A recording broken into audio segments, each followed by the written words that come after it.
estas obras. Tenemos una nueva Gracias, señora intervención en presidenta. este debate. Distinguidos colegas Se trata del asambleístas, asambleísta Pedro Velasco. digo gracias por permitirle que hable un asambleísta de frontera, un asambleísta que vive la realidad del día a día en la zona andina, en la zona sierra del Ecuador. Y lo propio que el conocimiento nos ha permitido de nacer en esta tierra fronteriza de Carchi, de la ciudad de Tulcán, nos permite tal vez hablar con más propiedad y evitar argumentaciones que pueden estar bien fundamentadas para, vale la redundancia, para otros espacios de la geografía nacional, pero acá la realidad de frontera es muy diferente. Para ubicarnos en contexto, en Colombia y Ecuador tenemos 3 zonas delimitadas, demarcadas con la frontera andina, con su capital Tulcán, la provincia del Carchi, la zona amazónica, con su capital Lago Agrio, la provincia de Sucumbíos, y la zona de la costa pacífica con su más cercana ciudad que es San Lorenzo, la provincia de Esmeraldas. Cada uno con sus realidades diferentes, con sus vivencias, con sus problemas, que cada uno los analiza en la zona limítrofe con la costa pacífica, en la zona limítrofe con la zona amazónica y en la zona andina.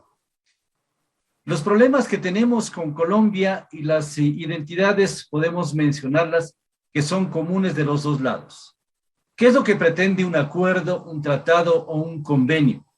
Pretende garantizar derechos y ventajas para los habitantes de los dos lados de la frontera. Eso debe ser la razón de ser de un acuerdo, de un tratado o un convenio. No puede ser que solamente un lado de la frontera se beneficie y el otro no.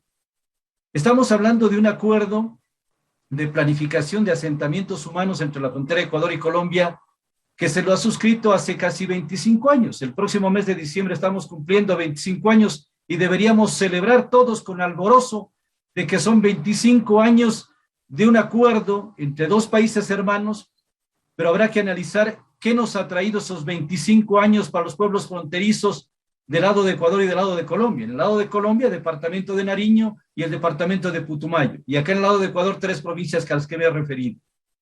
Yo diría que muy poco.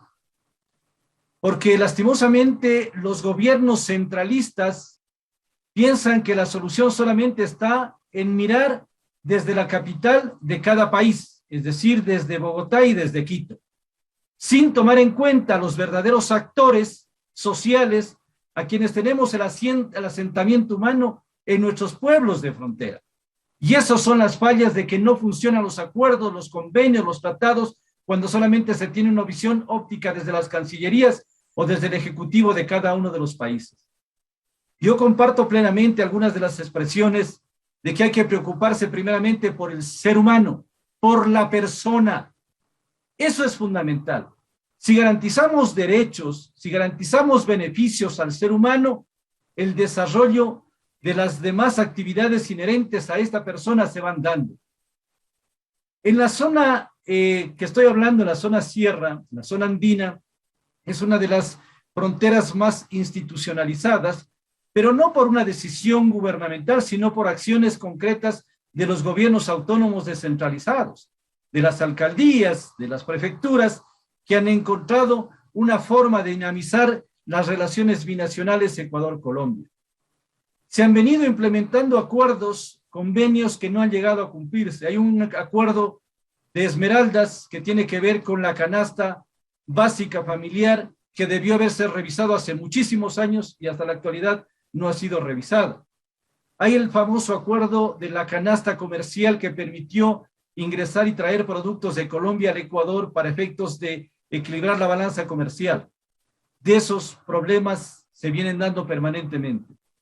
A mí me preocupa que este acuerdo como que pretende excluir a la zona andina y solamente se ha hablado de lo que yo he escuchado con total absoluta atención, hablan solamente de la costa litoral, costa pacífica y de la costa de la región amazónica a través del puente del río Mataje y a través del puente del río San Miguel. No piensen que en Carchi está todo consolidado a través del puente internacional de Rumichaca. Hay muchos temas incumplidos. Los famosos CENAP, que hace rato debieron convertir en CEBAP. Los CENAP son los Centros Nacionales de Atención en Frontera que funcionan a cada lado. y se pretendieron convertirse en centros binacionales de atención en frontera para que se eviten esos trámites engorrosos que duplican esfuerzos en cada una de las regiones. Ya es hora de que se cumplan esos centros binacionales de atención en frontera, que no solamente sean experimentos o inventos de nombres y que no lleven a la realidad a mejorar las condiciones de quienes vivimos en la frontera. Los puentes sí son necesarios para borrar esas barreras imaginarias que dividen a los países. Los puentes son los nexos de unión, de unidad, y las relaciones que tenemos no solamente tienen que ser miradas en temas comerciales o temas de transporte, va mucho más allá, van en temas de relaciones culturales, en temas de relaciones binacionales de actividades deportivas, de integración, de turismo, de transporte, de intercambio de culturas, de costumbres, de tradiciones, es decir, es un tema integral. Así debe ser considerado un acuerdo. Yo escuché que es un acuerdo macro o marco que va a permitir desarrollar muchas actividades. Yo espero que sí, que este acuerdo marco que hoy se está analizando al interior del Pleno de la Asamblea sobre asentamientos humanos pretenda precisamente analizar en detalle lo que estamos viviendo los pueblos de frontera. Yo quisiera que en algún momento las autoridades nacionales, Cancillería y otras instancias vengan aquí a la frontera y miren los problemas que estamos teniendo. Hace pocos años atrás empezó una corriente migratoria muy fuerte desde Venezuela que cruza todo el país de Colombia y tiene que llegar irremediablemente a nuestro país, a Ecuador, a la zona andina fundamentalmente, al puente internacional de Rumichaca, a la ciudad de Tulcán, en donde estamos teniendo problemas, pero que nadie nos da solución. Problemas de inseguridad total. Miramos por todos lados ya actos delincuenciales, miramos la constitución de bandas criminales, están tomándose ya nuestro territorio. Estamos viendo con pena y con preocupación que nuestras ciudades están a merced de los procesos migratorios ilegales y irregulares, porque no hay quien nos controle, las calles desordenadas, con total desaseo, con total insalubridad. Estamos mirando que nuestra gente, el poco o casi nulo trabajo que existe en los pueblos fronterizos, se está todavía cada vez diezmando más porque es cooptado por personas de movimientos migratorios que a pretexto de no exigir seguridad social y más derechos se conforman con lo que les paguen. Es decir, hay una afectación muy fuerte en los pueblos fronterizos. No solamente es el tema de que son sitios de paso como se pretende entender. Cuando hablamos de planificación de asentamientos humanos, ya estamos pensando en que los pueblos fronterizos vamos a ser los receptores de esas corrientes migratorias fuertes. ¿Y quién nos ayuda a los procesos de dotar de los espacios idóneos, albergues, infraestructura, para que tengamos nosotros mejores condiciones de vida?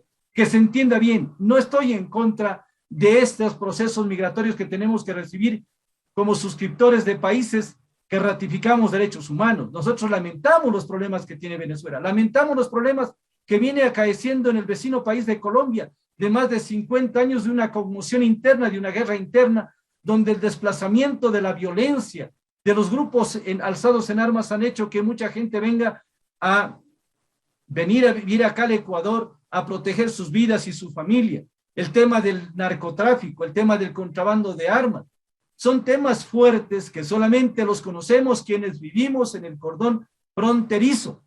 Y por ello es necesario que estos acuerdos se analicen en su verdadera magnitud, en su totalidad. Sí, si se asignan recursos económicos, los 10 millones de los que se hablaba, si ustedes van a mirar y a preguntar a los gobiernos autónomos descentralizados, pregunten cuáles son los recursos que se han invertido en la costa pacífica, en San Lorenzo y en los municipios aledaños, o en la provincia de Sucumbíos, en Lago Agrio y en los municipios aledaños, cuáles son los beneficios que hemos recibido en la provincia del Carchi, Cantón Tulcán y municipios aledaños.